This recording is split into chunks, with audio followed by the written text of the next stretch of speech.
Welcome, everyone, to this special broadcast. This is an interview hosted by myself, Matthew, from the Scale Builders Guild. I'm here live with Todd Mattson from ProLine Racing and Chris Dickerson from Horizon Hobby. I'd like to welcome you both. Thank you for both jumping on this stream. It's really great to have you today. Thanks, Matt. Thanks for having us. It's a pleasure to be here. It is. It's really actually pretty exciting to have you both on this together in the same room and to answer a lot of people's questions about the most recent acquisition and some very exciting stuff for the future, I think. Absolutely. We're excited for sure. Why don't you guys take a second to introduce yourselves and tell everyone that's watching a little bit about yourselves. Chris, why don't you start out? Okay. I'm Chris Dickerson with Horizon. I just celebrated my 18th anniversary here at Horizon, and I'm part of the RC community. And I'm just excited, as you said, to be here today to share this great news that I think is good for the entire industry. That's awesome. I'm Todd Mattson, and I've been with ProLine 28 years. So started out as a marketing manager and worked my way through some ownership transitions and bought the company from Joe Warren. And it's been a blast. I mean, it's been a dream come true to be a business owner, to build ProLine, build the ProLine brand, to develop products for our industry. Just something that I've had a blast. So this idea of being teamed with Horizon is something that's I always think it's been 28 years in the making, just of a great relationship between two great companies. Well, that's fantastic. Thank you very much for those excellent introductions. And now on to the very difficult questions. First of which being, how did this conversation of the acquisition even transpire? Do you guys have a lot of communication back and forth before this happened, or is that something that sort of came out of this? Yeah, I mean, I think this has been something that Chris and I have been talking about almost a year. I mean, it's just something that it started out as a lunch conversation and just kind of some talk about where the industry's at, and I get excited about Chris and I had met a couple times over the years, but I remember just lunch in Germany with Joe Ambrose, and I just got the impression that Horizon just had a lot of similarities in the way our team and their team works together, and the culture of the companies, just everything from the consistency of the team that's been there for really large amount of time, and the same thing with our team. So I just felt like just had some comfort as we got going in the conversation about what it might look like for us to join Horizon, and I think that's kind of what I remember of it, Chris. I don't know if you got. Yeah, I think you said it right. I mean, part of it is the industry is not all that big sometimes, and so whether it's Nuremberg, get the chance to meet up, and Todd's out in California and I'm in Illinois, and so you're going to see somebody and hey, let's have lunch, just to catch up. And I think some of it's as simple as Horizon and ProLine have worked together for a long time, and ProLine is certainly a company we've always admired, not just for what they do, but kind of how they conduct themselves. And so about a year or so ago, Todd and I had lunch in Ontario, and just this possibility kind of started to be out there a little bit. And I think life sometimes pretty simple. Surround yourself with the people you want to be around and you admire and want to learn from. And as this became kind of more and more real, I think ProLine is a great example of that. Just a company, ProLine, Protoform, Todd, the whole team. It just people we want to work with, and the more closely we can do so, the better. Fantastic. Now on to the next question. Will ProLine/Protoform continue to be made in the USA? And I think that this is probably a good question for Todd to answer first. Yeah, so that's one thing that's been kind of a constant for us as a company. From when ProLine was started, 38 years ago. It started out with a basis of developing our own tools and making our own parts. And so, yeah, one of the things we're most proud of as a company is just the process of manufacturing in the United States and manufacturing in California. It's really it's actually one of the things that I think really is special about manufacturing is that you just continue to be challenged by how to improve, how to make things better. It's one of the things that's kind of in the fabric of our product line. And when people talk about how much they love ProLine, I think manufacturing for ProLine and Protoform, it's really it's been a core kind of capability for us, and it's been something that I would say.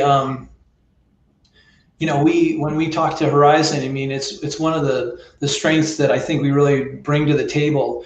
That is not something that is so common in this day and age in our hobby industry. I mean, so many products are outsourced, and so we love the challenge of manufacturing, and we love the fact that Horizon has a high value on that too, of just us continuing that, and we think it's one of the ways that that we will continue to just bring great things to the table is through manufacturing and through our capabilities. And so all our tires, all our bodies, all our wheels, all made in the U.S. still, and we love that about what we're doing. So I think it was one of the things we felt confident that Horizon would see value in that, and I think Chris will tell you that that's one of the fun things that this partnership really brings to the table now. Yeah, absolutely. I mean, this is one of the things that makes ProLine really special, and I think helps them be even more innovative, is they control things kind of from concept to packaging and shipping it out the door. It allows them to move faster, to move quicker, nimble, control quality. This was one of the things that we look to have them help Horizon get better, and to think like a manufacturer. Like Todd said, I mean, part of manufacturing is you're just always getting better, and that's an experience. We've got a lot of design experience, but this idea of being a manufacturer is something that our expertise really now resides from the ProLine team. And folks like Tim and Todd and everybody out there, I think will be really good teachers for us. But yeah, the question, and again, it's a lot of the speculation online. This is something we want to do more of, not something we would want to try to harm or move away from. This is the reason people buy ProLine, and we want to expand on that. You don't wreck a good thing. Absolutely, that's really great to hear, and I think that'll put a lot of people at ease. Is those responses right there. So thank you for that. On to the next one. Will ProLine continue to make product for all manufacturers? And that's something that I can definitely say the internet was ablaze with in terms of internet experts offering their opinions. So let's hear that from you guys. Yeah, well, I think we know what we want to do with the product is we want to make people's experience in the hobby better. We want to continue to make people just love our hobby and love their experience with the product. And that's, our job is always to improve, every category. And so I think that's something that for sure is in the fabric of the way we think about product development. And so to stop making product because it's not proprietary at Horizon, I think is not something that Chris is, the team at Horizon, they want the whole ProLine, strengths, and part of the strength is just improving our whole hobby, improving, the brand strength at the hobby shop level. It has to include, the best kits out there and the best of the best. So, that's just something that, I think we really love that challenge, and trying to cover all the bases, of every kit that's relevant in our market. We find that as part of our adventure in making product. So. Yeah, and I think one of the things ProLine does well is, they help nurture new experiences. So like, no prep drag racing. I think the ProLine team's done a great job with that. It's kind of this emerging new segment, and they've moved quickly. And I think because they've created new experiences for people, it's easier to get more people into it, because now you can get cool tires and wheels and bodies and all the stuff that people want, and certainly, as scale has just become like the thing in so much of RC, and you certainly understand that, Matt. I have a bit of knowledge in that, yeah. Yeah, it's kind of your alley. But if something is cool and developing, ProLine's kind of on the leading edge of that. It can help develop these categories, and so regardless of manufacturer, if we're doing a good job of growing the hobby and keeping people engaged, it helps us all out. And whether that's Horizon directly, or it's Associated or Traxxas or Kyosho, whoever, more people in the hobby is good for everybody. The local hobby shop, everybody. So that's one of the things ProLine brings to the table. We want to make sure we continue to support that. That's great, fantastic. I think we had a question here from one of our viewers. Jesse Schultz asks, what does this merger mean for the kit and RTR market? So I guess maybe he's meaning I don't know if he means the Horizon kits. So like, I'm sure that's what he's I'm sure that's what he's kind of leading at, is like, as an example, would an Axial kit ever feature a ProLine tire? Would that be something that you guys would consider in the future? Yeah, and again, I think sometimes, people have to realize that we're basically a week into this relationship. And so, admittedly, it absolutely is a potential, and it's something we've batted around. And, I look like the Hyrix tires that ProLine makes. I mean, that's what's on my SCX10. Would I be happy, if we did a kit or an RTR at some point that came with those tires? Absolutely. There are some logistics elements of that, of getting those tires that are made in California to line up with the vehicle. But I don't think we have anything to announce on this call today. But it's certainly an option. ProLine has a lot of really cool bodies. At some point, can we do things like that? I would definitely think that's an opportunity. But again, that's one of those, we'll probably need to get a little further into this than a week before we have those development plans all worked out. But it definitely is something we can do, especially if customers want it. I'm really disappointed you haven't already worked that out. Let's go on to maybe by next week. Yeah, we'll wait. Yeah. I'll give you a few days grace on that. Yeah. The next one, does this open the door for ProLine/Protoform to manufacture more licensed tires and bodies because of the license relationships that Horizon might have? Yeah, I think we've already seen that just in doing an inventory of Horizon's licenses and our licenses. I think we see a lot of synergies with things we don't have access to, relationships they have, and we have some relationships possibly that Horizon doesn't currently have. And I think that's fun to think about, just what that might open up opportunities for us to do more licensed products. And and I think that's right in our wheelhouse. I mean, and often, I think just that's an example of where we can kind of bring both our strengths together on licensing and make it even stronger. So. Great. This is a controversial question. Really? Does this mean, I have to be fair, guys. I didn't write any of these, so I don't know where they're coming from. Okay? Does this mean Horizon will raise the prices of ProLine products? Yeah, and again, I feel like this is one of those. Did it get warmer in the room? But no, it didn't. Again, we want to take everything that's good from ProLine and add more resources to it to make it even better. And I think you guys have seen that with Arma and Axial, over the last 2 years, and to a large extent, those guys are good at what they do, and we just want to kind of help them get there faster. So, I mean, I would look and again, 1 week into it, I don't think we're making any changes to things like this. I mean, I would hope over time, we should gain some efficiencies rather than, than lose them, which would cause you to raise prices. But no, I wouldn't think one of our motivating factors here was to say, yeah, now we can have a price increase on ProLine. And I mean, I'll turn it over to Todd, because I mean, really the approach here is that, the ProLine team knows how to price their products. That's not really even something myself or anybody at Horizon needs to even be directly involved in.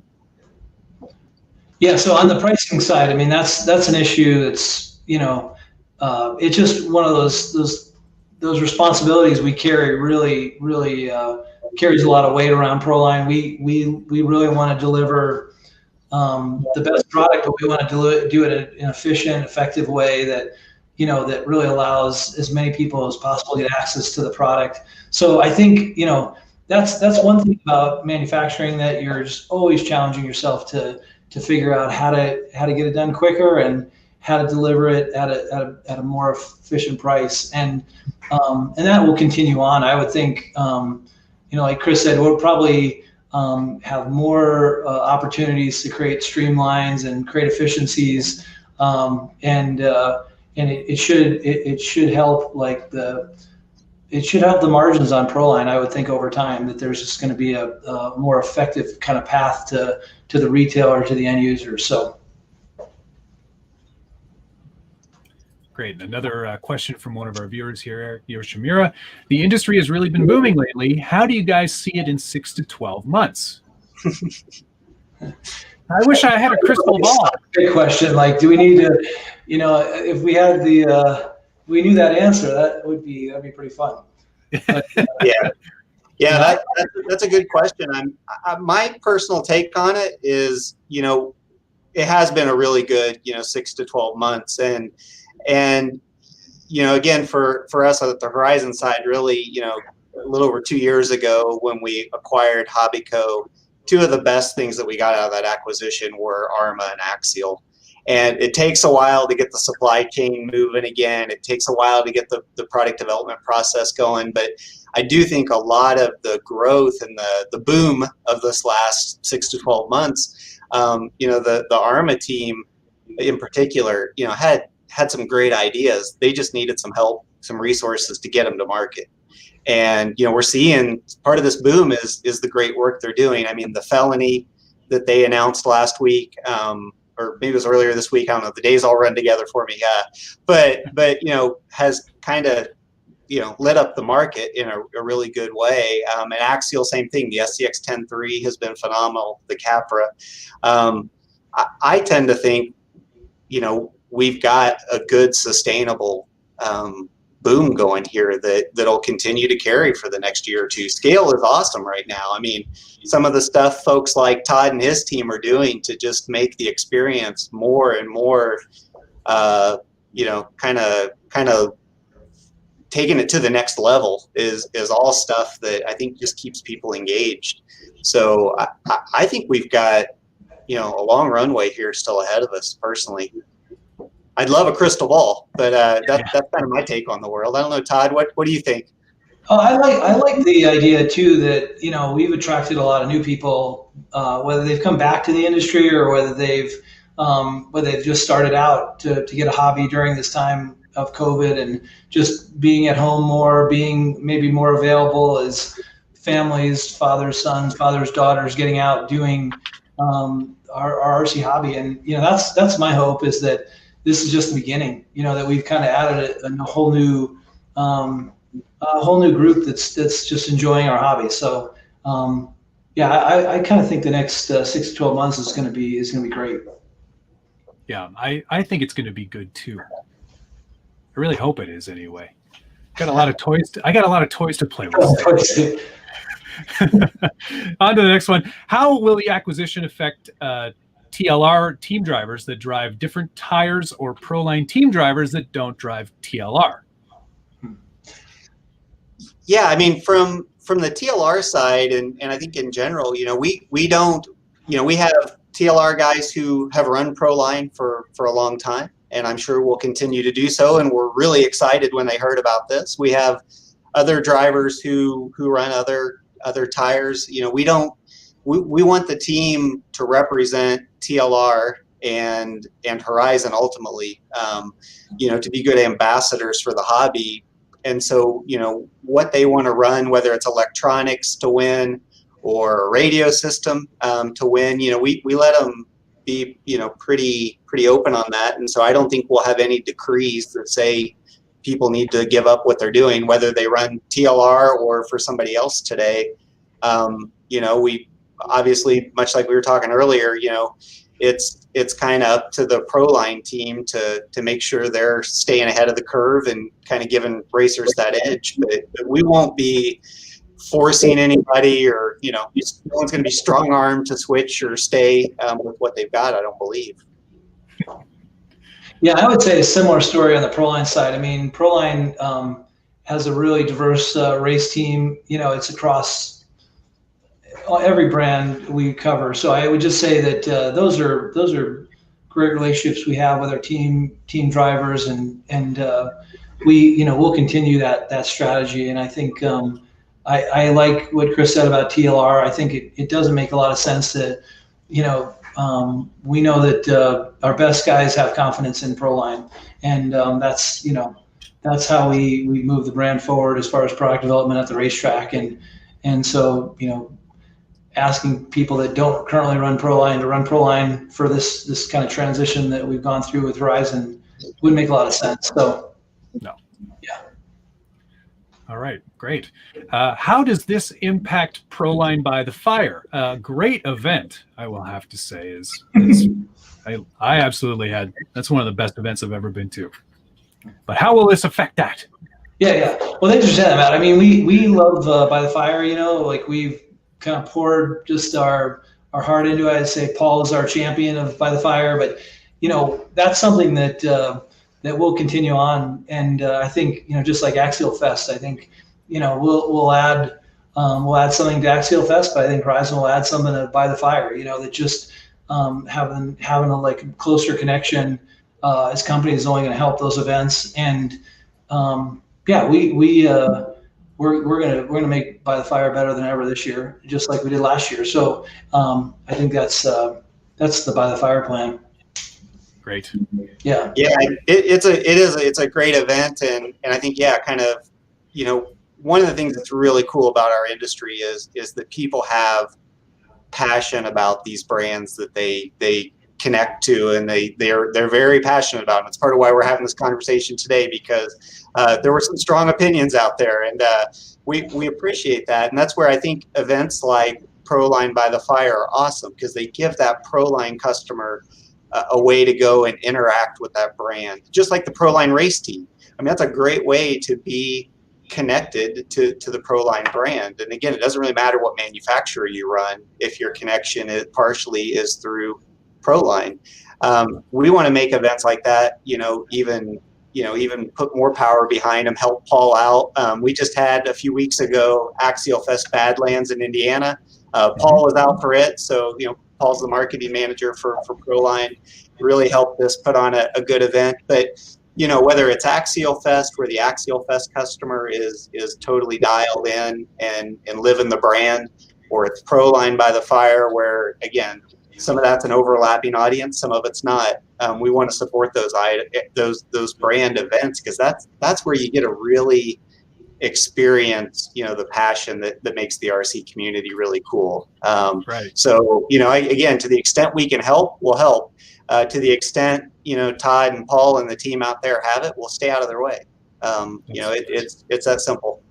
Great. Yeah, someone that I work with a lot always referred to me to ROE, a return on experience, and that's definitely what both ProLine and Axialfest can offer. So that's really great to hear. And as a connection to that question, will By the Fire continue to be at Apple Valley Horseman Center there? Yeah, I mean, Horseman's a great location, and obviously the terrain there has been really fun to have access to that. Of course, that's a park, and it's a city kind of decision as far as our access to that park with COVID. So, I mean, our hope is that we'll get the green light to run that event there. If we can't, I mean, We've got some other ideas on how we might have to do that this year, but it probably means that we go back to Apple Valley the following year after COVID's all behind us. But that's all just speculation this time. We are, like, Paul's in contact weekly with the city. They want to make it happen, and it just comes down to some kind of city council environment which we don't quite understand. But that's the city's decision what they decide. But we'll definitely we'll work really hard this year to pull off by the fire, if not at Apple Valley, some other location. So great. Yeah. Excellent. And it looks like hashtag Team PL. Paul is the man from Mike George there. Yeah, everyone loves Paul. Everybody loves Paul. Right. Yeah. Mike's correct. Paul is the man. So yeah, absolutely. We all agree with that. Yep. And Lane T's got a question about Axialfest. Will that be at Badlands again next year? Yeah, so real quickly to answer that, much like Todd just mentioned on By the Fire, our intention is to go back to Badlands next year. Part of it is, again, that's a privately owned park, and so we have to work all those terms out with the owners of the Badlands. I think we were pretty good to them this year. We actually got compliments that the people that came to Badlands, we were a pretty well-behaved audience, which means we weren't trashing the campgrounds, and so they kind of like us for that. But our intention for sure is to go back. And actually the plan again next year will be to do Axialfest out at Donner Ranch and to do it at Badlands. So we just weren't able to get to California this year because of all the travel restrictions, but definitely our plan. All right. Well, I guess those travel restrictions won't help the next question. How about Hawaii? I'm all for doing both a By the Fire and an Axialfest in Hawaii. I don't know if that makes sense, but it sounds like a pretty good idea. We could even have your birthday there if you want.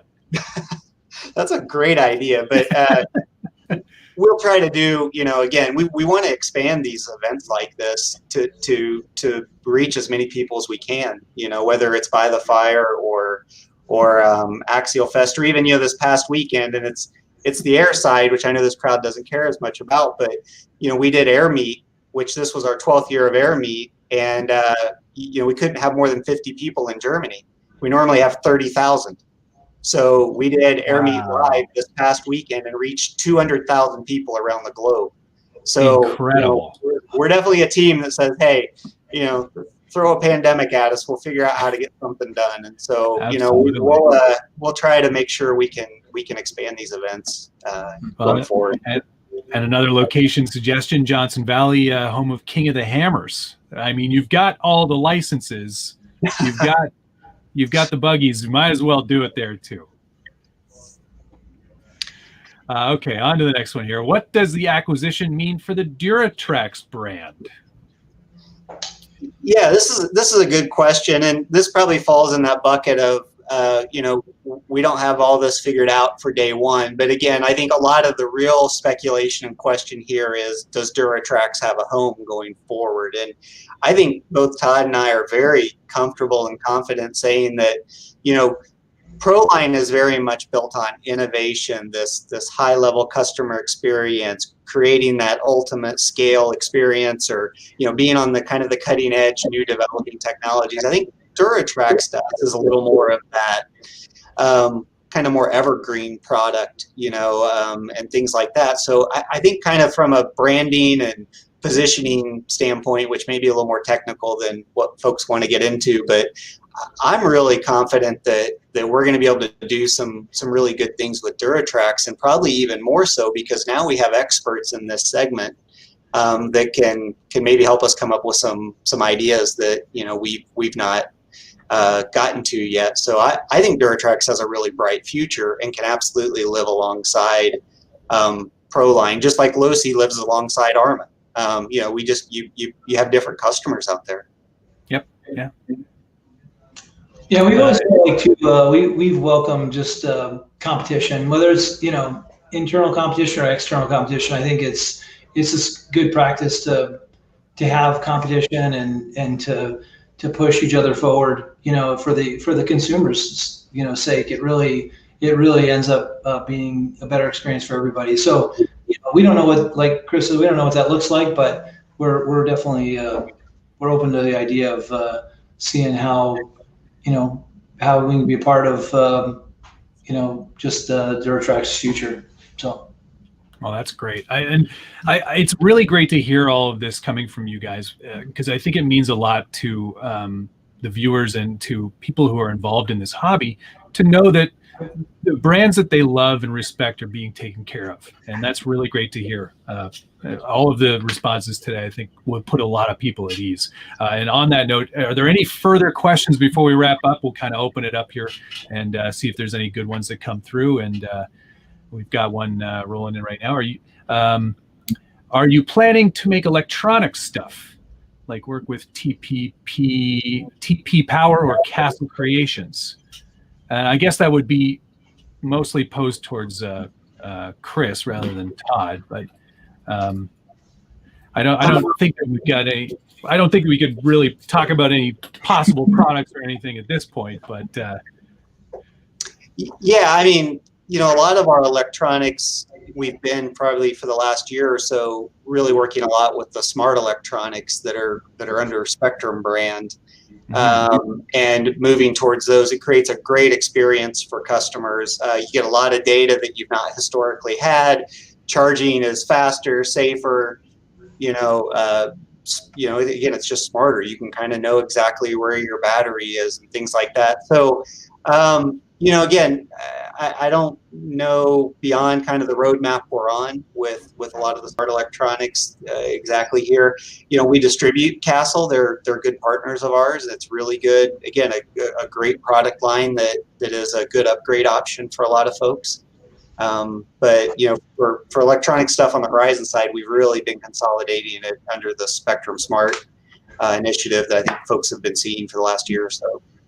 And lots of great products in that line too. I'm a big fan of most of the smart products. Okay, I think that might do it. Gentlemen, thank you so much for your time today. It's been really great talking to both of you. It's awesome to see that there is going to be a really great partnership going forward. And I'm, for one, looking forward to that next 6 to 12 months. Thanks, Matt. Yeah. Thank you. Thanks for hosting us today. We really appreciate you taking your time too. But this is, we're really excited about it, and look for good things. I think you're going to see some really exciting stuff from this partnership, and we are definitely looking forward to it. So I see we just got a little message here from our friend Brian Parker. So wow, we've made the headlines today, Todd. Yeah, this is great. Right. Brian Parker is a great friend of Horizon and ProLine, and has helped make a lot of our events pretty awesome. So glad to see him tuning in out there today. Thanks, Brian. Fantastic. All right. Thank you very much, gentlemen. And thank you, everyone, for watching today. We will see you all again soon. Bye now.